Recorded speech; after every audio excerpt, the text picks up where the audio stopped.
கடலூர், கள்ளக்குறிச்சி மாவட்ட மக்களுக்கு தலா 2000 ரூபாய் நிவாரணம் அறிவிப்பு. வாழ்வாதாரம் பாதிக்கப்பட்ட குடும்பங்களுக்கு குடும்ப அட்டை அடிப்படையில் வழங்க முதலமைச்சர் மு.க.ஸ்டாலின் ஆணை. உயிரிழந்தோரின் குடும்பங்களுக்கு தலா 5 லட்சம் வழங்கப்படும் எனவும் முதலமைச்சர் மு.க.ஸ்டாலின் அறிவிப்பு. முழுமையாக சேதமடைந்த குடிசைகளுக்கு கலைஞரின் கனவு இல்ல திட்டத்தின் கீழ் வீடு கட்டித்தர முன்னுரிமை.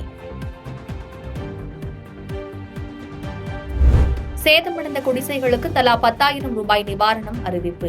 நீரில் மூழ்கி சேதமடைந்த மானாவாரி பயிர்களுக்கு ஹெக்டேருக்கு 8,500 ரூபாய் நிவாரணம். கால்நடை உயிரிழப்புகளுக்கு நிவாரணமாக 37,500 ரூபாய் அறிவிப்பு. சேதமடைந்த நெற்பயிர்களுக்கு ஹெக்டேருக்கு 17,000 ரூபாய் நிவாரணம்.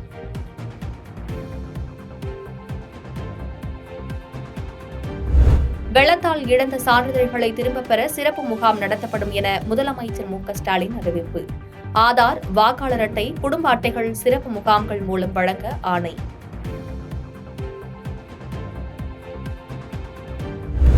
தருமபுரி, கிருஷ்ணகிரி, திருவண்ணாமலை மாவட்ட ஆட்சியர்கள் பாதிப்பு விவரங்களை அனுப்பி வைக்க உத்தரவு. கடுமையாக பாதிக்கப்பட்ட விவரங்களை சேகரிக்குமாறு மாவட்ட ஆட்சியர்களுக்கு அறிவுறுத்தல்.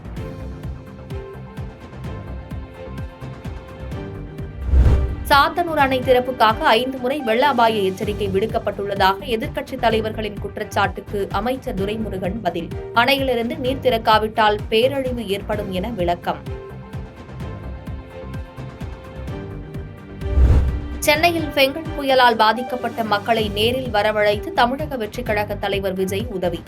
டிபி சத்திரத்தை சேர்ந்த 250 குடும்பங்களை வரவழைத்து நலத்திட்ட உதவிகளை வழங்கினார்.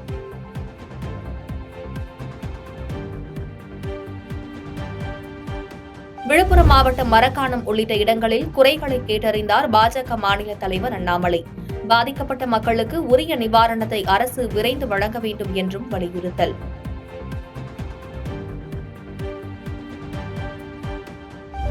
புதுச்சேரியில் புயலால் பாதிக்கப்பட்ட விவசாயிகளுக்கு ஹெக்டேருக்கு ரூபாய் 30,000 நிவாரணம் அறிவிப்பு. முதலமைச்சர் ரங்கசாமியை நேரில் சந்தித்து நன்றி தெரிவித்த தமிழக விவசாயிகள்.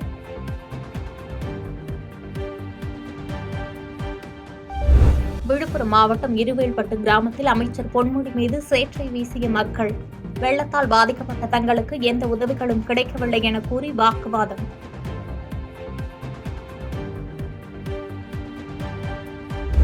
சேலம் மாவட்டம் தாரமங்கலம் அருகே 2 கிராமங்களை சூழ்ந்த வெள்ளம். வெளியேற முடியாமல் தவித்தவர்களை கிரேன் மூலம் மீட்ட தீயணைப்புத் துறையினர்.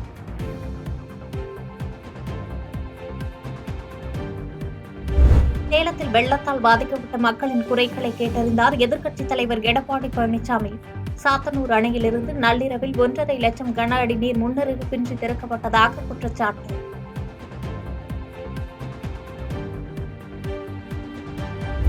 சாத்தனூர் அணையை முன்னறிவிப்பின்றி திறந்ததால் 4 மாவட்டங்கள் நாசமானதாக பாமக நிறுவனர் ராமதாஸ் விமர்சனம். ஒவ்வொரு குடும்பத்திற்கும் தலா 25,000 ரூபாய் வழங்க வலியுறுத்தல்.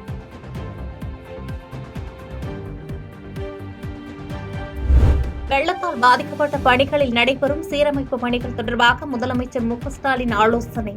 நிவாரண நிதி குறித்து எந்த நேரத்திலும் வெளியாக வாய்ப்பு.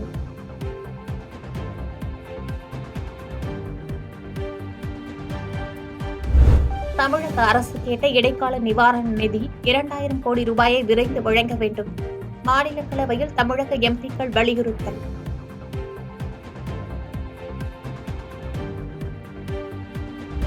திருவண்ணாமலையில் நிலச்சரிவில் சிக்கி உயிரிழந்த எஞ்சிய 2 உடல்களும் மீட்பு.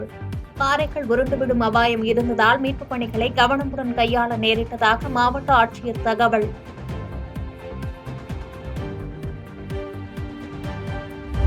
திருவண்ணாமலையில் காட்டாறு வெள்ளம் போன்று அடித்து செல்லப்பட்ட நிலச்சரிவு. அதிர்ச்சியூட்டும் புதிய சிசிடிவி காட்சிகள் வெளியீடு.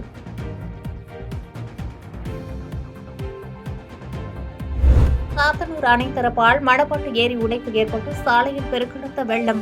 புதுச்சேரி கடலூர் சாலையில் வெள்ள நீர் ஆர்ப்பரித்து ஓடுவதால் பிரதான சாலையான கடலூர் சாலை துண்டிப்பு.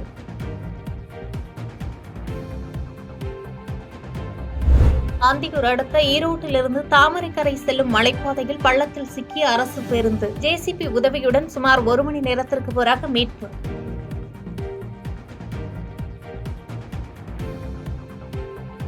பாதகம் செய்பவரை கண்டால் நாம் பயங்கொள்ளலாகாது பாப்பா.